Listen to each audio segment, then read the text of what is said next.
Hello बच्चों, स्वागत है आपका किशन सर केमिस्ट्री क्लास में। आज हम आपके लिए रसायन विज्ञान कक्षा 12 का प्रश्न महत्वपूर्ण जो परीक्षा में आते हैं लेके आए हैं। कुछ अंकित प्रश्न जो आपकी परीक्षा में बहुत ज़्यादा सहायता करेंगे। तो देखते हैं कुछ क्या है हमारे प्रश्न। पहला प्रश्न है हमारा, जो प्रश्न है पाठ्य निहित 4.4 क्या है। जो रासायनिक बलगति महत्वपूर्ण अंक के प्रश्न दिया गया है बेटा, वो है प्रश्न अणु x का वाई में रूपांतरण द्वितीय कोटि की बलगति के अनुरूप होता है यदि x की सांद्रता 3 गुनी कर दी जाए तो अभिक्रिया के वेग पर क्या प्रभाव पड़ेगा। तो देखते हैं बेटा कैसे होगा। पहले हम हल डाल लेते हैं। और एक अभिक्रिया है x, उसका हो रहा है वाई में रूपांतरण, यानी x से y बन रहा है अभिक्रिया में। ठीक है बेटा, क्या बन रहा है, x से y। और जो अभिक्रिया है वो द्वितीय कोटि की है, तो हम इसके लिए वेग नियम से इसकी वेग समीकरण लिखेंगे। क्या है वेग समीकरण बेटा, वेग नियम से लिखो बेटा। पहले ही हमारी द्वितीय कोटि के अनुरूप हो रहा है, तो r1 बराबर k और x की सांद्रता की घात 2 हम लगाएंगे। x की सांद्रता की घात 2, क्योंकि अभिक्रिया द्वितीय कोटि की है इसलिए हमने सांद्रता की घात 2 लगाई है बेटा। ठीक है। अब हम क्योंकि अणु x का वाई में रूपांतरण द्वितीय कोटि के अनुरूप हो रहा है, अब हम सांद्रता को 3 गुनी करेंगे तो देखेंगे क्या होगा। तो हम लिखेंगे r2 बराबर k और 3 x की पावर सांद्रता की घात 2, तो इसे लिख सकते हैं हम r2 के 9 x की पावर 2। ठीक है बेटा, x की पावर 2। अब इसको हम समीकरण नंबर 1 कह सकते हैं और समीकरण नंबर 2। अब हम बेटा समीकरण 2 को 1 से भाग करेंगे। इस समीकरण 2 को 1 से भाग, देखो समीकरण 2 को 1 से भाग करने पर, या समीकरण 2 से 1 से भाग 2 को 1 से भाग करने पर क्या है हमारी समीकरण 2 बेटा, r2 बराबर के 9 x की पावर 2 और बटे r1 बराबर के x की पावर 2। तो बेटा k से k कट जाएगा, x की पावर 2 से x की पावर 2, और तो और क्या बचेगा बेटा, r2 बटे r1 बराबर 9। या हम इसे लिख सकते हैं, देखो कैसे लिख सकते हैं, या r2 बराबर 9 गुणा r1। इस तरीके से हम ऐसे क्वेश्चनों को हल करते हैं जो एग्जाम में बेटा आपकी बहुत ज़्यादा मदद करेंगे। सांद्रता 3 गुनी करने पर बेटा द्वितीय कोटि की अभिक्रिया का वेग 9 गुना हो जाता है। तो बच्चों अगला हमारा प्रश्न है जो लिया गया है पाठ्य निहित 4.5, एक प्रथम कोटि की अभिक्रिया के लिए वेग स्थिरांक यानी k का मान 1.15 के 10 की पावर माइनस के 3 सेकंड इनवर्स है। इस अभिक्रिया में अभिक्रिया की 5 ग्राम मात्रा को 3 ग्राम होने में कितना समय लगेगा। मात्रा 5 ग्राम से घटकर कितनी होनी है, 3 ग्राम। देखते हैं बेटा, अभिक्रिया हमारी प्रथम कोटि के लिए है और उसका वेग k का मान दे रखा है 1.15 गुणा 10 की पावर माइनस के 3, यानी 1.15 गुणा 10 की पावर माइनस के 3। हल हम लिख लेते हैं। अब हम देखेंगे बेटा जो हमारी प्रारंभिक सांद्रता थी तो वो कितनी थी बेटा, 5 ग्राम, और वो घटकर कितनी रह गई है बेटा, 3 ग्राम, यानी टी समय पर घटने के बाद कितनी रह गई, 3 ग्राम। तो हम उसे लिखेंगे RT 3 ग्राम, और समय पूछा है बेटा, टी पूछा है। तो हम कैसे हल करेंगे, देखो पहले सांद्रता थी 5 ग्राम, कितनी बची है, टी 3 ग्राम, तो टी पूछा है। तो प्रथम कोटि अभिक्रिया के लिए हम वेग समाकलित समीकरण हमारी लिखेंगे। क्या है बेटा वेग समाकलित समीकरण, समीकरण है हमारी टी बराबर 2.303 अपॉन के लॉग बेटा लॉग और प्रारंभिक सांद्रता r0 बटे RT समय पर बची हुई सांद्रता। तो T बराबर 2.303 अपॉन के और लॉग के का मान दे रखा है बेटा, लगा लेंगे 1.15 गुणा 10⁻³ और लॉग और ये हमारा जो r0 का मान दे रखा है कितना 5 और rt का मान 3। तो हम लिख सकते हैं बेटा t 10 के जो घात 3 है उसको ऊपर लिख लेंगे और बेटा 1.15 से ये 2.303 कितनी बार कट जाएगा, लगभग 2 बार। तो हम लिख सकते हैं यहाँ 2 बार, ठीक है 2 बार कटा है बेटा और 2 गुणा 10⁻³ हो गया। अब हम log 5 को कैसे लिख सकते हैं बेटा, log 5/3 को log 5 minus log 3, log 5 minus log 3 हम इसको लिख सकते हैं। ये हमने log की प्रॉपर्टी के अनुसार लिखा है बेटा। देखो log की प्रॉपर्टी होती है ये log x की x बटे अगर y होता है तो हम उसको लिख सकते हैं बेटा log x minus log y हम उसको लिख सकते हैं।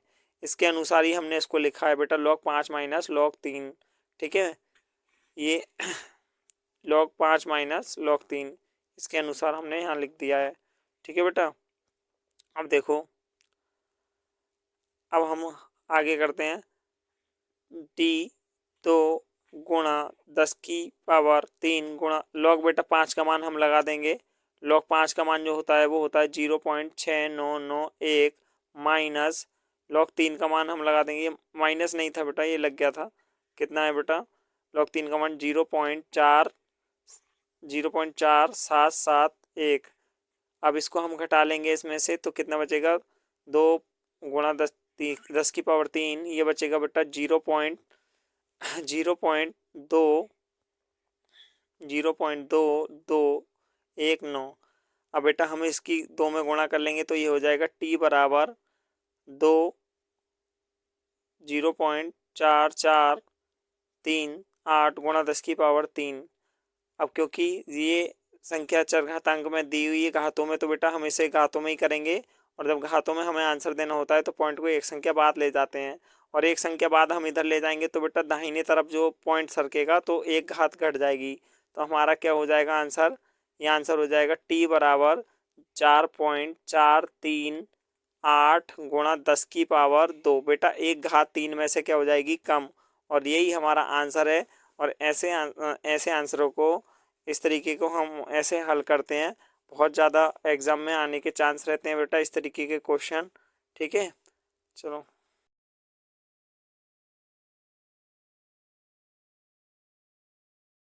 अगला प्रश्न है हमारा जो लिया गया है उदाहरण 4.8 से देखिए क्या है प्रश्न, देखते हैं। जो लिया गया है दर्शाइए कि प्रथम कोटि की अभिक्रिया में 99.9% अभिक्रिया पूर्ण होने में लगा समय टी हाफ बेटा टी हाफ का मतलब है 50% अभिक्रिया में लगा समय जो लगता है समय वो 10 गुना होता है 99.9% अभिक्रिया पूर्ण होने में। मतलब कहने का अर्थ ये है कि जो 99% अभिक्रिया जो हो रही है वो 50% अभिक्रिया में लगे समय का 10 गुना होता है, ये हमें सिद्ध करना है। बेटा प्रथम कोटि की अभिक्रिया ऐसी अभिक्रिया है जो कभी पूर्ण नहीं होती है और अपने जब वो चलती है तो वेग को डबल करती रहती है। जैसे बेटा 50 से अगर 75% पे जाएगी तो वह अपने वेग को क्या कर लेगी, डबल कर लेगी बेटा। उसमें समय भी सॉरी अपने समय को डबल कर लेती है। अगर 50 जैसे 50% कोई अभिक्रिया थी तो 99.9% पूरा होने में अभिक्रिया में जो समय लगता है वो 50% क्या होता है 10 गुना, ये हमें सिद्ध करना है। तो देखते हैं बेटा कैसे सिद्ध करेंगे।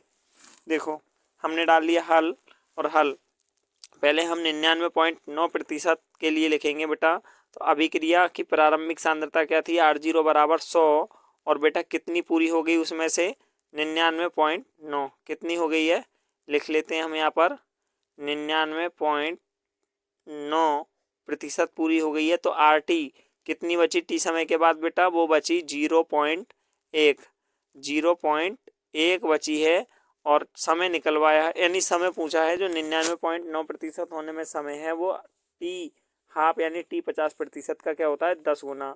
तो हम यहाँ लिख लेते हैं टी 99.9, ठीक है बेटा। अब दूसरी कंडीशन के लिए देखो कितनी पूरी हो रही है दूसरी कंडीशन में, वो टी हाफ का मतलब है 50% पूरी हो रही है। तो बेटा प्रारंभिक सांद्रता कितनी थी? प्रारंभिक सांद्रता थी हमारी 100 और उसमें से कितना हो गई बेटा टी हाफ का मतलब 50% पूरी हो गई। 50% यहाँ पूरी हो गई तो बची कितनी बेटा? बची आर टी बराबर 50 ही बची, 50 बची। और टी कितना? टी हाफ का मतलब टी 50% होने में लगा समय, अब वो सॉरी 99.9% होने में लगा समय 50% का 10 गुना होता है। ये सिद्ध करना है कि ठीक है बेटा। तो कैसे करेंगे? इसके लिए हम वेग समीकरण लिखेंगे हमारी प्रथम कोटि अभिक्रिया के लिए, वो है टी 99.9% भी लिख सकते हो या ऐसे भी लिख सकते हो आप, ठीक है। 99.9 बराबर 2 लिखते हैं बेटा 2.303 अपॉन के लॉग प्रारंभिक सांद्रता R0 बटे आर टी, ठीक है बेटा आर टी। इसके भी लिए लिखते हैं हम टी 50 बराबर 2.303 अपॉन के log R0 upon R T, R0 upon R T. तो देखते हैं बेटा टी 99.9 2.303 अपॉन के लॉग R0 कितना है बेटा? 100 इसके लिए, और बटे 0.1 आर टी का मान पॉइंट से हटा के 0 बढ़ा लेंगे और हम लिख लेंगे बेटा टी 99.9 बराबर 2.303 बटे के लॉग 1000 का मान हम लगा देंगे बेटा। तो लॉग 1000 का मान होता है 3, कितना होता है? 3। अब ऐसे ही हम उसको हल करेंगे। दूसरी जो कंडीशन दे रखी है बेटा टी 50% वाली, तो देखते हैं। हम लिखेंगे टी 50 बराबर 2.303 अपॉन के लॉग R0 की वैल्यू कितनी है बेटा? 100 बटे 50। 50 से कितनी बार कट जाएगा? 2 बार। कितनी बार बेटा? 2 बार। और लॉग 2 हो गया, लॉग 2 की हम वैल्यू लगा लेंगे तो ये हो जाएगा टी बराबर 2.303 अपॉन के लॉग लॉग 2 की वैल्यू हम लगा लेते हैं, कितनी होती है बेटा? 0.3010। तो अब हम समीकरण बेटा 1 और 2 से, समीकरण 1 को 2 से भाग करेंगे। समीकरण लिख लेते हैं, समीकरण 1 तथा 2 से। देखो बेटा समीकरण क्या है? टी 99.9 बराबर 2.303 अपॉन के और गुणा 3 बटे कितना है? टी 50 बराबर 2.303 अपॉन के और गुणा 0.3010।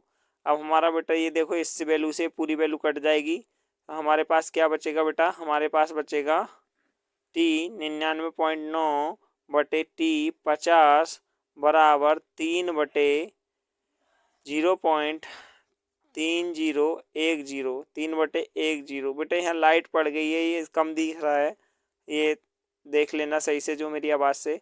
टी बराबर 9 ये हो गया टी 9.9 बटे टी 50 बराबर 9.96 भाग करके आएगा। ये लगभग होता है बेटा 10 के बराबर। हम इसे लिख सकते हैं बेटा कैसे? तो लिख सकते हैं टी 99.9 बराबर 10 गुणा टी 50% का 10 गुना होता है बेटा। यहाँ से सिद्ध हो गया कि टी 99.9% पूरा होने में जो समय लगता है वो बेटा टी 50% पूरा होने में लगा समय का क्या होता है? 10 गुना होता है। ऐसे ही महत्वपूर्ण क्वेश्चन प्रश्न देखने के लिए आप बेटा हमारे चैनल को सब्सक्राइब कर सकते हैं। हम आपके एग्ज़ाम में बहुत सहायता करेंगे और सन 2024 के लिए आपको अच्छे मार्क्स लाने हैं तो बेटा हमारे चैनल को सब्सक्राइब कर सकते हैं। और आपको कोई पढ़ने में समस्या हो सकती है, हो रही हो रसायन विज्ञान में या बायोलॉजी में, तो हम आपको सहायता प्रदान। चैनल को लाइक करें तथा सब्सक्राइब